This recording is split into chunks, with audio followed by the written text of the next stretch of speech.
Hi everyone, namaste and a very warm greetings. Um, I hope you're listening me okay. Um, Thank you so much for joining us today on one of our virtual webinar series on dignified menstruation. My name is Sharmila, and I'm here on behalf of the Global South Coalition for Dignified Menstruation, which is also the organizer of this monthly webinar series that we conduct every month. To give you a bit of a background, Global South Coalition is a survivor-led network that was established in 2019 to amplify and strengthen the advocacy for dignified menstruation globally, which initially emerged from the Global South. The coalition, it now brings together activists, researcher, policymaker, youth leaders, and community organizations across region to challenge menstrual discrimination in all discourse. For further information, if you want to know who we are and our work, please visit us on our website, which is available at www.dignifiedmenstruation.org. And you can also find us on our social media channels. We are on Facebook, Instagram, LinkedIn, and also in YouTube.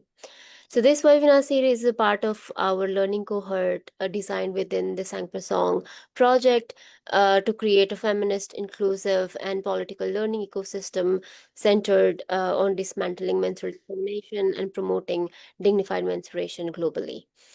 This project is supported by AFD along with the four implementing partners being EquiPup, Force Feminista, PSI Europe, and the Global South Coalition itself. For today's session, which is themed Dignified Menstruation, Men and Masculinities, this session aims to reframe men and masculinities as central to advancing dignified menstruation and fostering shared responsibility. It will deepen understanding of how menstrual discrimination is rooted in unequal power dynamics and patriarchy, while also exploring practical and actionable ways to meaningfully engage men and boys across policy, community, and advocacy spaces through shifting toxic masculinity and traditional gender norms, where men and boys are expected to act certain ways and react to certain context only. Before we begin, I want to recognize that many of us are coming from different time zones, different languages, and different realities. And we would like to thank you for taking your time and bringing out your energy into the shared space. So, as the session goes on, please feel free to introduce yourself in the chat box with your name, country, organization, and also the work that you focus on, the scope of work that you focus on. So we can keep that going on the chat box. And so for this session today, although the session will be facilitated in English mostly, we have simultaneous interpretation available in French and Spanish. I hope you are able to access it already. If not, please reach out to me and I will try to help you with the technical issues as much as I can. And so now it is my pleasure to introduce our moderator for today's session, Mr. Kamar Naseem. Kamar is the program manager at Blue Wings, a women's rights organization in Pakistan. He is a Malala Fund education champion and works as a national focal person for the Girls Not Brides Alliance to help and early enforced marriages. He also serves as an advisory committee of the National Commission for Human Rights and is an ambassador of the Right to Service Commission in Khyber Pakhtunkhwa. In addition to his role, he is also a member of Global South Coalition for Dignified Menstruation Steering Committee, supporting efforts to advance dignified menstruation all over the world. Over to you, Kamar. Thank you very much. Thank you. And good afternoon, everyone, and welcome to today's webinar on dignified menstruation, men and masculinities. It's my pleasure to have you all join us for this important conversation.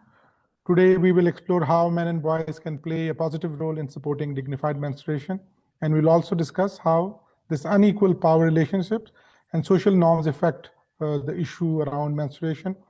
I'm very honored to be moderating this panel with our speakers. I think Hari Sharma is already here, and we will be waiting for our another speaker, Sahrish Kashif. I hope she will join us soon. and I hope that both of them will bring valuable experience and insight. So let's begin and setting the stage and introducing our panelist.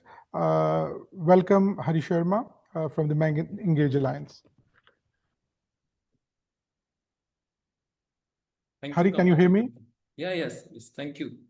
So, Hari, we will begin with you until Saresh joins us, and I hope, and I know you already have a lot to share from your experiences and from your existing work. So, Hari, would you like to share with us from your work on men and masculinities, how you see the menstrual discrimination shaping unequal power relationships within the household, communities, and institutions from your own personal experience from your country and from your experiences, learnings from around the world? Yeah. So thank you, Kama, for this. I think having me for on this panel discussion, and also I would like to congratulate the Global South Coalition for the Dignified Menstruation for this initiative and for this webinar series, because I think it's very important to discuss about the issues like the menstruation, and it is very important to engage men and boys. So thank you for this.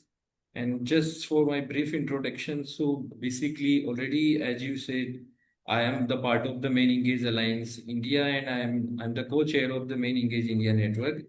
And I am also associated with, primarily I am associated with the Azad Foundation, and which is, the Azad basically work with we promote the non-traditional livelihood for the women, and we train women as a driver, as a rider.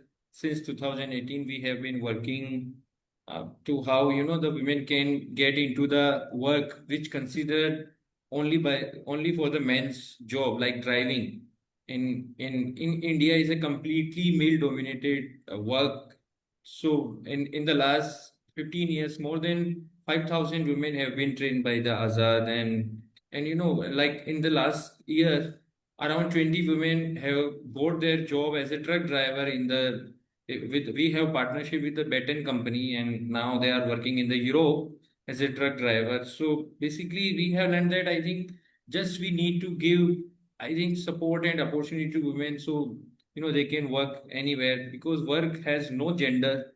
So so they can do whatever they want. So as throughout the year, because I'm just sharing the background, because throughout the year we have learned that I think if we want to achieve gender justice, and if we are working for the gender equality, then definitely we have to work with the men and boys. Without engaging men and boys, it is not possible, because it's not, I think change can't happen in the silos. So definitely we have to, and we have learned how effectively we need to engage the men and boys. And Azad, actually we use as an ecosystem approach. So in the same communities, we work with the women, we same family, we work with the adolescent girls and with the men and boys. So I think as an ecosystem is important to work as a collectively communities engagement, and how, because the patriarchy build the norms in the families, and it's very important to how we can engage the family. So as you just share how the discrimination in the households, and how we can engage the men and boys. So in Azad, throughout our Made for Gender Justice program, and also we work with the adolescent girls, especially in our adolescent program. So through this program, we see like menstruation discrimination is deeply rooted in unequal power relations, and that are produced and sustained by dominated masculinities, and the harmful masculine behavior of the men and boys. Within household, menstruation is often treated as a women's issue, because men doesn't talk about menstruation, and they want to keep this themselves as a "Kiki, this is not our issue, and this is not related to us." So, and it's completely like the socialization of the men. Kiki, there no one who talk about the menstruation throughout the year. In within my family, I just got to know about the first time when I just got to know about this menstruation is around when I was 15, 16, because I just, it's a very personal experience ki just through when my mother was not, allowed to cook. So sometime I asked her ki, why are you not cooking today? So Hmm. she just told me in the very ki I was going outside and the one pig touched me, and for the next 3 4 days I am not going to cook. So Hmm. that time I thought ki only just because of touching by the pig, because in Rajasthan, in India, it's a pig considered as an impure animal. Yeah. If that touched, then you can't, go inside the kitchen, you can't touch the, just work as a. So I thought ki, why did you just pick the, and you didn't just. So that kind of narratives we build with the men and boys ki they don't talk about the menstruation. So it's completely impure and shaped by the silence, shame, and control in the households. And men, boys are just socialized to distance themselves from menstruation, which reinforce unequal division of labor and the decision making power. And I have experienced that in many families we work with, restriction around the food and mobility and the participation during menstruation are upheld not just by women but men who themselves is custodian of the tradition, and they think कि women can't do this work during the menstruation cycle. So in a families, we saw that the women treat as a impure and untouchable during menstruations. So that's, I think, if we are treating as a woman as an untouchable, then I think this is a big discrimination just because of the menstruation. This is completely is a biological process, So this reinforce men's authority over women's bodies and Yeah. everyday lives while absolving men from the responsibility for care, health, and dignity. And our engagement and from the last 10 years, we have experienced that men begin to critically reflect on masculinity, power, and caregiving. These households hierarchies can, start to shift. In the last 5 6 years, we have started engagement with the men and boys around the menstruation because they need to understand that this is not like the thing which should be, considered as a impure and untouchable. So that kind of Yeah, thank you. discrimination we Thank experience you, here. Hari. You have touched some very important points. And Sarish, I think Sarish have joined us. Sarish, can you hear me? Yes, I can. I hope Okay. I'm audible as well. Yeah, Sarish, you're audible. Thank you very much for joining. We were very much looking forward for you. So finally, we have Sarish Kashif with us from the Saheli Initiative. Sarish, we would like you to initially introduce yourself, and then I'll take you to the question. Okay, perfect. So my name is Irish Kashif, and I have been working in the field for around 3 to 4 years in Pakistan in different regions.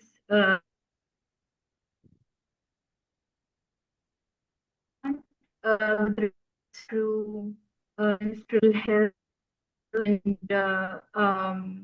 dignity management. And I am so delighted to get an opportunity to share my experiences with everyone today. Yeah. Yeah, thank you, Sarish.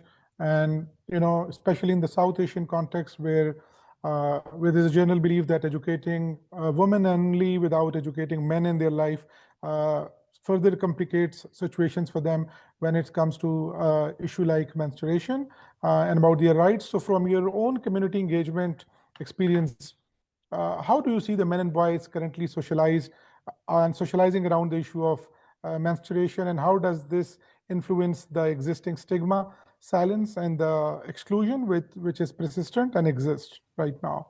What is your experience about it? Thank you so much, Kamar. Yeah, thank you so much, Kamar, for the question. I feel that this is one of the most significant questions that has to be discussed and to be talked about.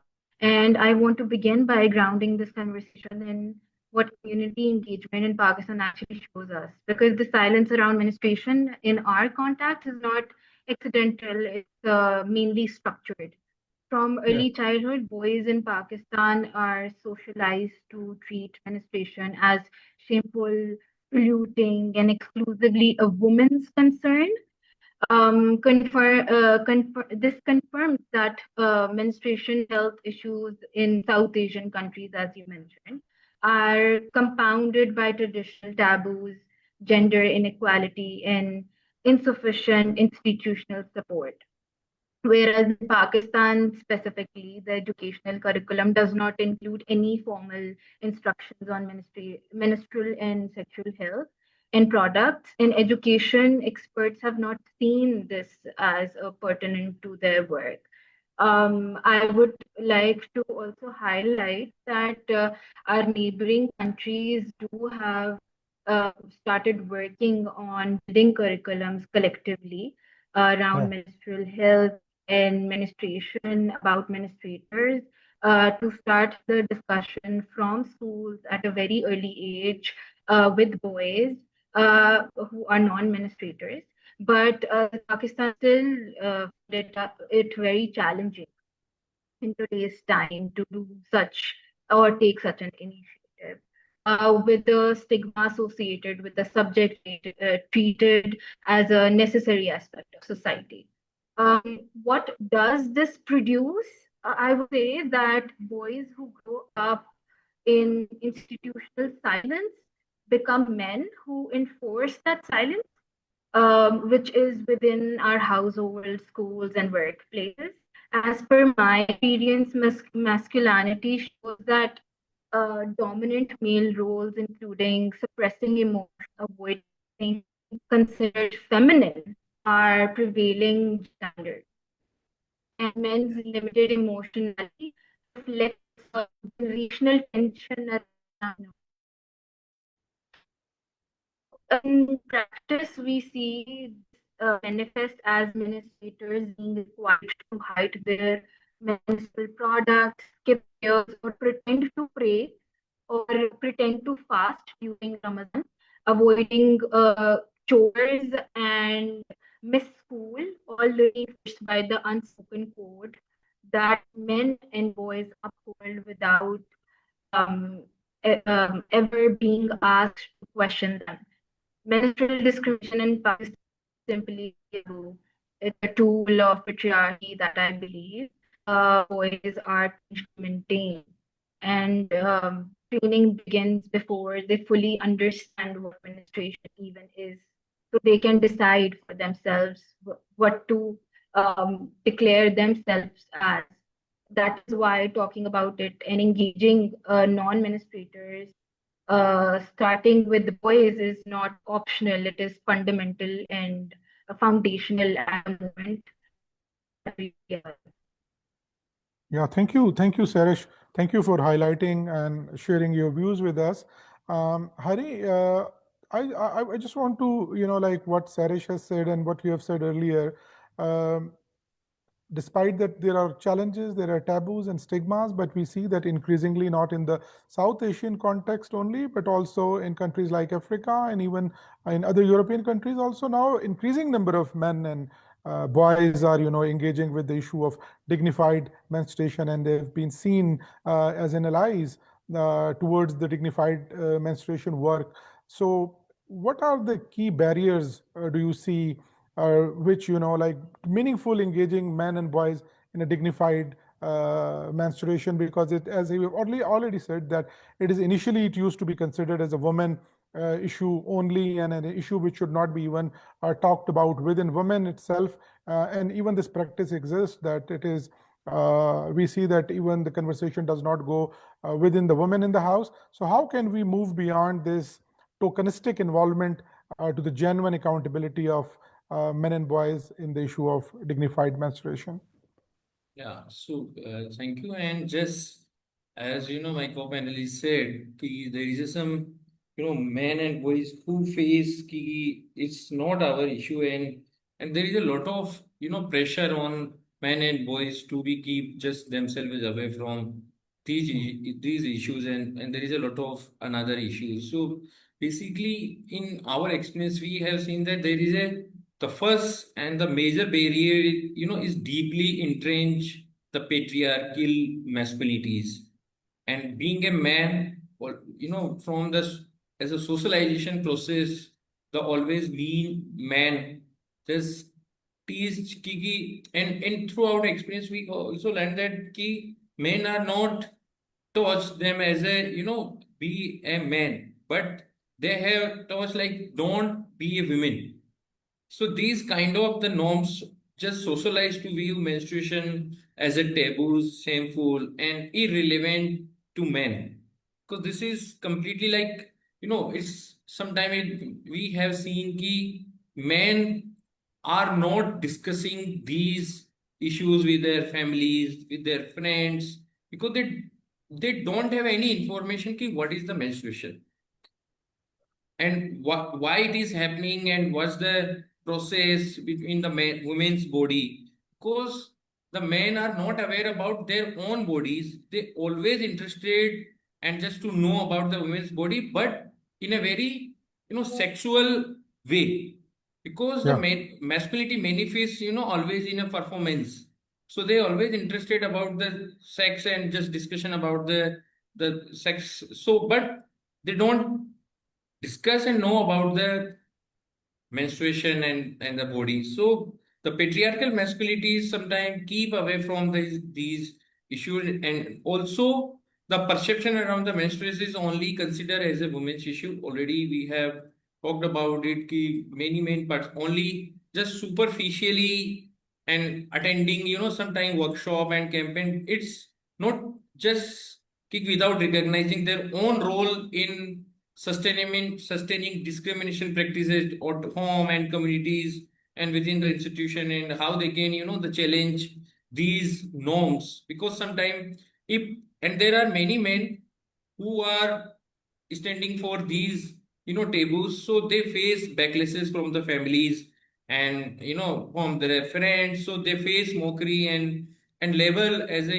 that they are not the real men if they are just talking about the menstruation. So and I think the one of the barrier is the lack of role models, because we don't have such in our communities men who are practicing and who are living their life on the gender equitable behavior and manner. So also the lacking of the role model sometimes is one of the barrier for these issues. Yeah. And Yeah. if we and if you want to just see how we can address this, so definitely we have to continuously we should have conversation around the menstruation and the role of the men and boys, how they can support, they can start the change from their families. And also we need to focus on the care ki why the men are in discouraging for the care work, how they can engage in the care work. And also we need to should have conversation around the and continuous conversation we need to for this change. Yeah. Yeah, thank you, Hari. Sarish, like recently we were working in Pakistan, and I had an opportunity to work with men, and did a, UN IOM supported projects, and uh, so we were engaging men and boys, and we had sessions with them on dignified menstruation and the role of non-menstruators.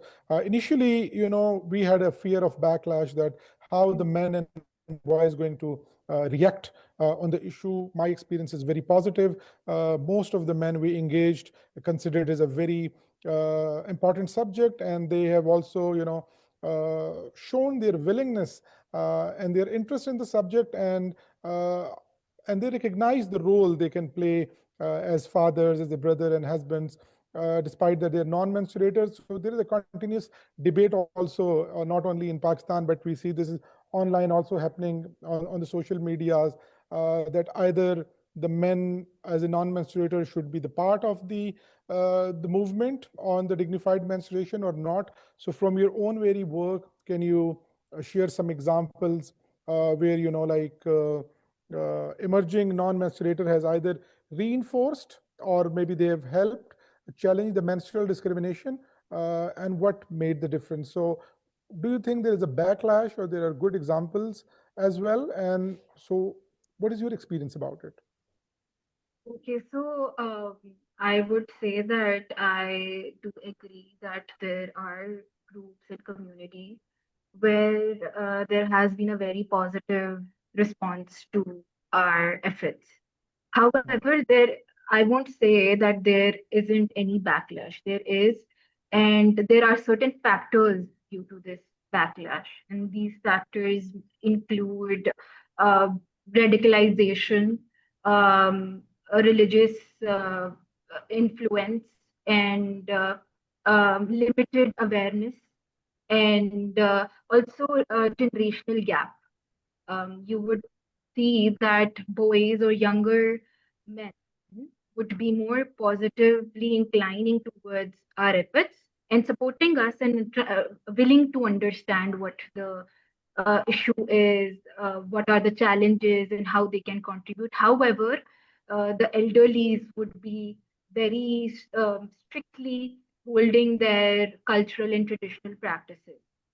Moreover, from my experience, there are two kinds of responses, what I have observed when men are brought into menstrual health space, primarily as a gatekeeper, where their permission is sought for women to access products or information, other where women are supposed to manage everything themselves, hiding it from men, which is so they won't restrict them to use menstrual products, or again we have to purchase them from certain stores, and a certain financial component is highlighted, and when a man is a sole earner, it is entirely on his part to decide what to be bought or not.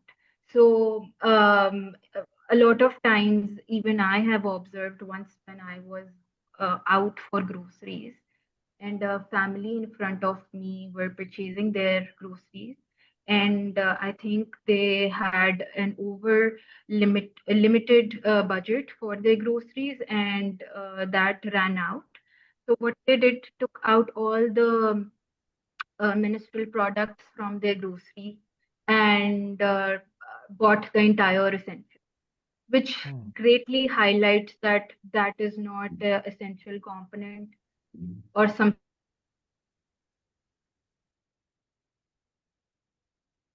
a need or very important to have at home or during when you are out for buying groceries. So this leads to risk enforcement, the very power imbalance we are trying to dismantle. This is what happens when program uh, focus narrowly on buying pads for wives or providing menstrual kits to flood affectees without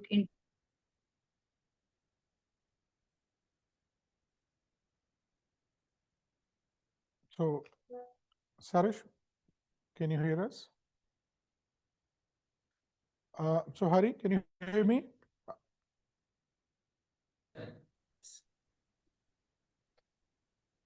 Hari, are you with us? Yes, yes. Can you hear me? Okay, yeah, I can hear you. Since we have lost Sarish voice, maybe because of poor weather conditions in Pakistan today, and it's a huge heavy rain. I think most of parts of the Pakistan. So, you know, I just want to ask you if you could recommend some concrete actions from your work for the policymakers, for the institutions and movements, what it would take to transform the masculinities and ensure that men and boys are effectively contribute to the advancing of the dignified menstruation, despite what you have heard from Sahrish, that yes, there are good examples as well. We have support as well, but there are backlash as well, and it has all different reasons. There are political reasons, there are religious grounds and interpretations and patriarchal values and norms which prevent this. So what would be, like some of the key recommendations which we could actually feed into the institution and movements?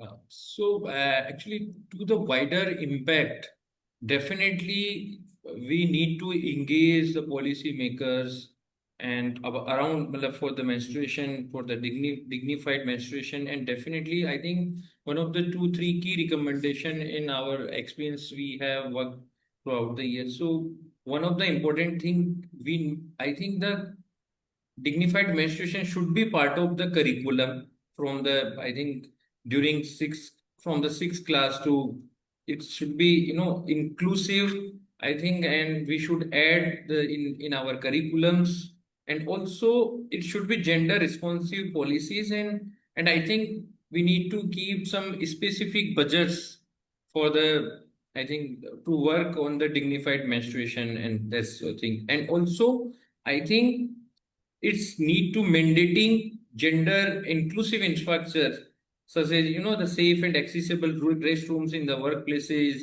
schools, transport, and public places.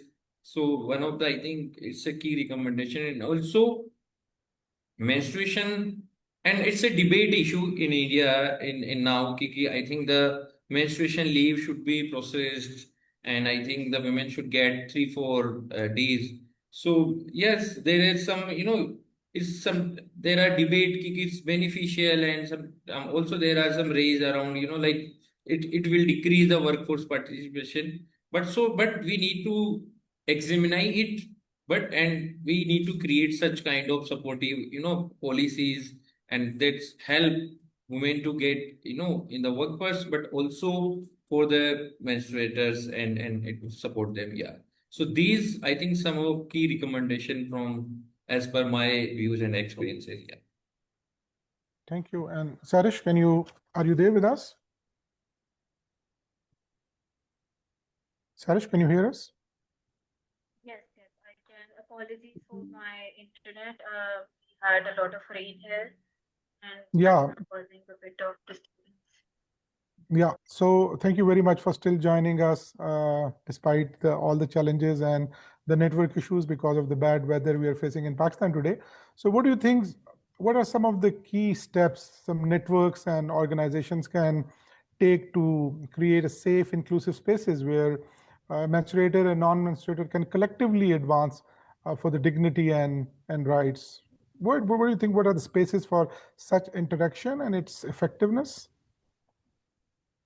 Sure, I would love to also respond to one of the comments in the chat, which clearly highlights that it's not the importance of significance, but the cost of these products. I totally agree with the point, but however, we also need support of men and young people in general to support women to fight these taxes, the pink tax we get on all the products we use, not just the menstrual products, but all the products which are highly expensive and again create a hierarchy among women themselves to uh, get enough resources and finances to achieve them and not to feel left out or discriminated or maybe differentiated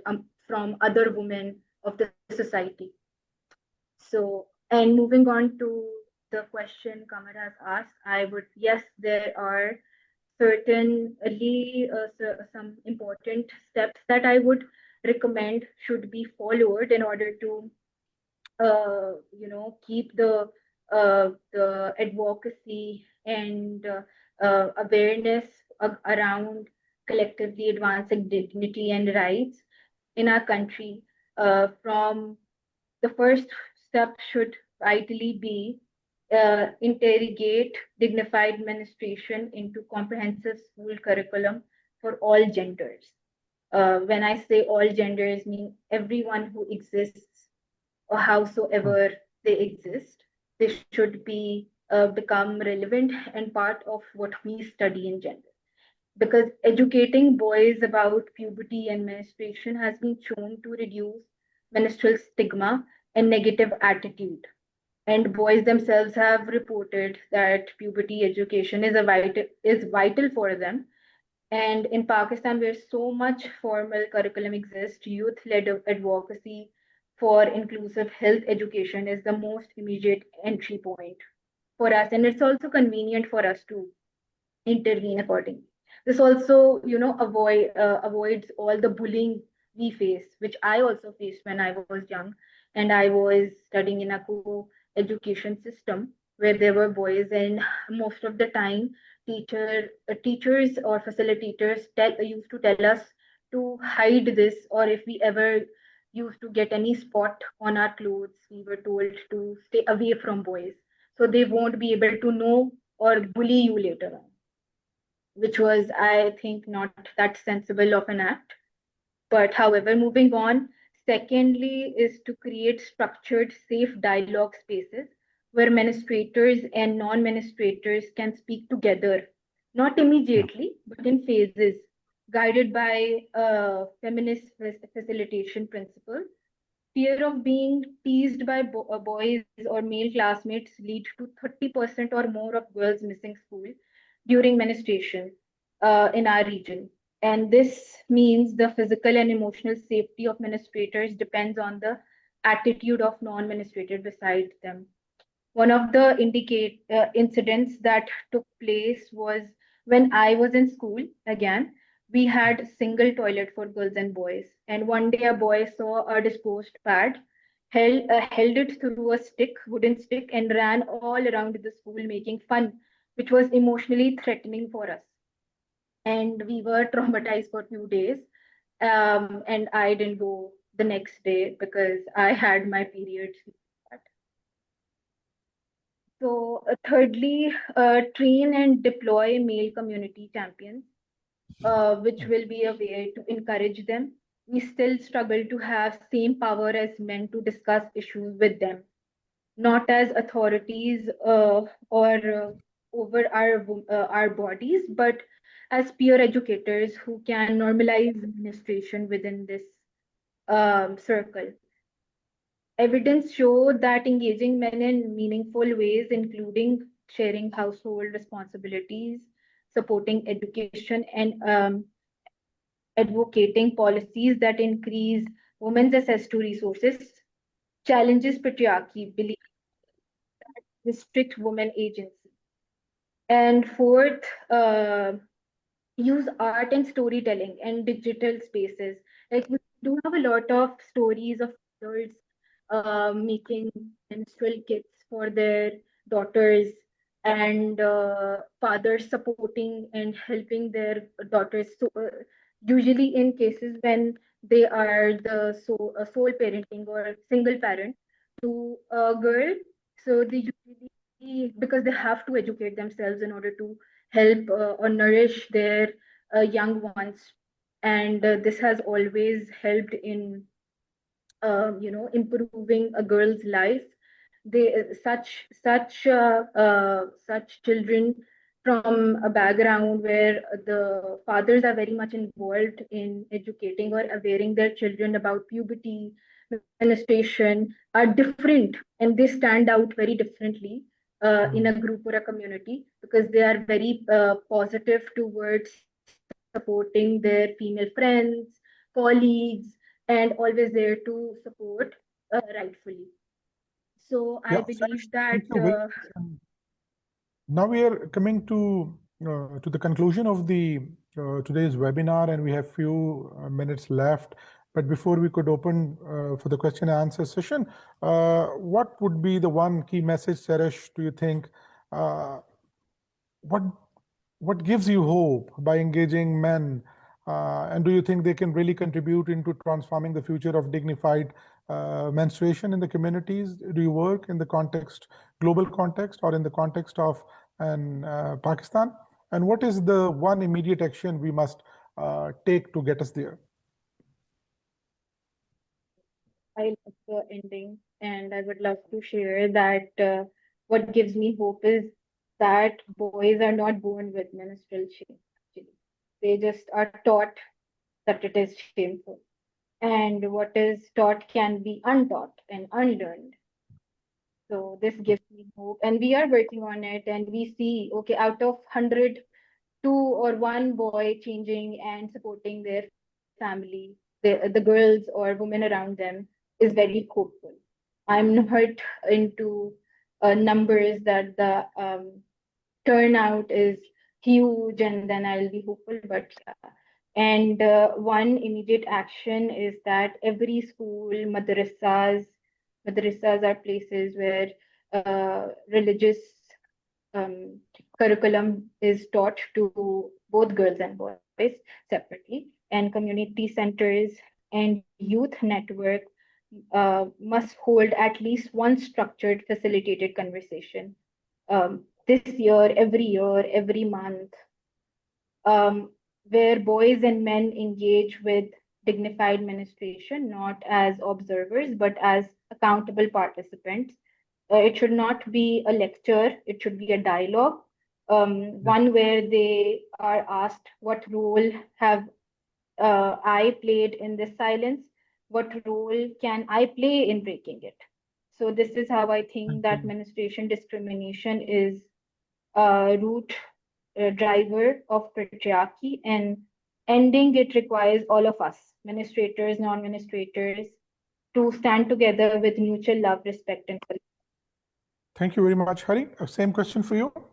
Okay, yeah. So I think it's hope कि तो men can change. They are not the monoliths, and they can change, and they are the instrument of the change. So definitely we are engaging the men and boys. So and engaging men in the dignified menstruation is not about creating men as allies. It is about holding men as accountable to challenge the harmful masculinities, redistribution of power and privileges, and how we can transform so dignity, care, and justice become a shared responsibility in our home and in our communities. So definitely, and I think the immediate action already we are working on that, how the dignified menstruation and the care work and the empathy can integrate in the curriculum of the schools. Yeah. Yeah, so thank you very much for your insights, Sahresh and Hari. So we have participants with us, and we're already having their questions in the comment box. So if there are any comments or questions from the participants, they can unmute, and we'll be looking forward to hear from you.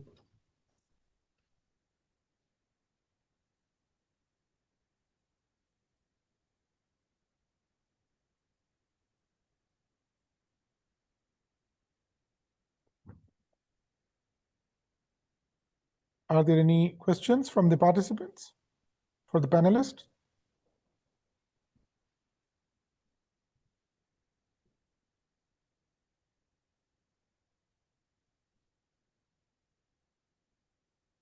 Okay. Seems we are not having any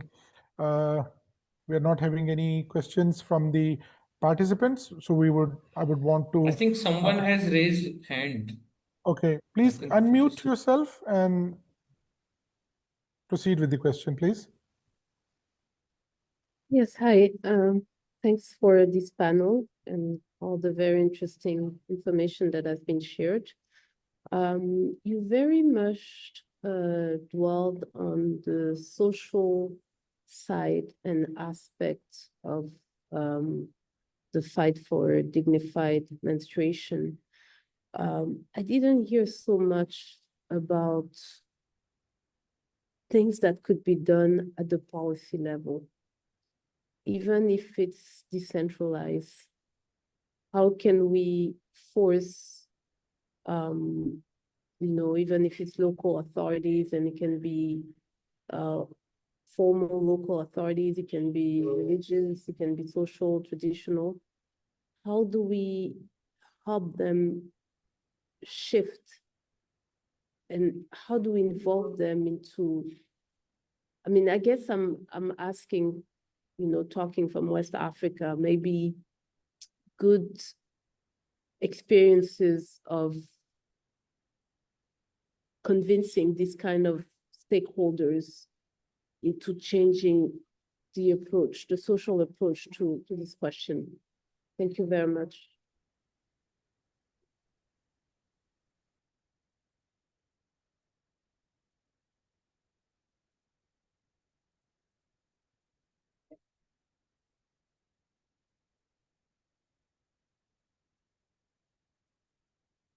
So I can share some reflection and experiences working with the specifically institutions and the policymakers. So in the last year, we have been reached out to the Delhi Transport Corporation, because there are our 100 women are working as a driver. So, but we experience that there is no restrooms for the women, there is no accessible the safe toilets, and there is no services for the menstruation like pad and other materials. So we plan to engage as a system for the systematic change to how we can engage with the policymakers. And so, and also we continuously work there, and as a part of our program and work, so we have engaged the male staff of the department, because I think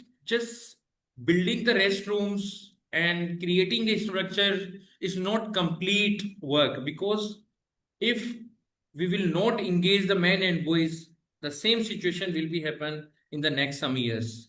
So how the men can be part of as a become as a support system for the women, and how they can be as allies. So we work with the men as a staff of the DTC, Delhi Transport Corporation. So how they can, it's a long lasting impact. And so we conduct some trainings, and continuously we are conducting the trainings on the with the male members on the masculinity and the care and empathy.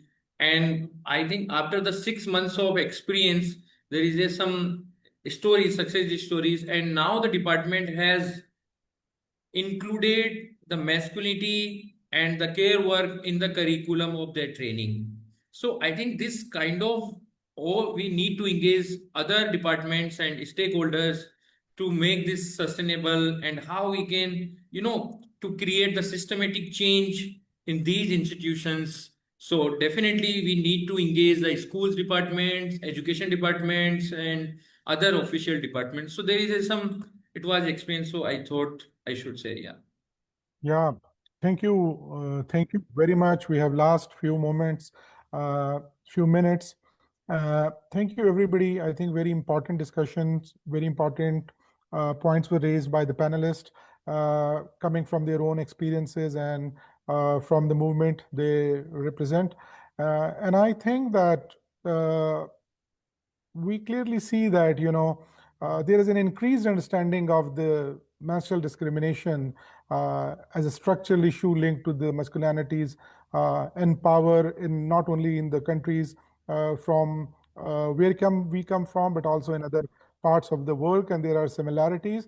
As a menstruator, it's not our work as an allies and non-menstruator. It's not our work to define the experience of menstruation, but to stand beside the menstruators and to support them to fight the stigma and the discrimination they face and the challenges towards the advancing of the dignified menstruation. I think there is a clear and actionable strategies required to engage men and boys in advancing the dignified menstruation, not only in the policy arena, but also in the community and the advocacy spaces, as some of our honorable guests have also highlighted. So thank you, everyone. Thank you, Hari. Thank you, Sarish, for being there and share your experiences with us. This is an issue. This is a area where we need a lot more discussion, which needs to be continued.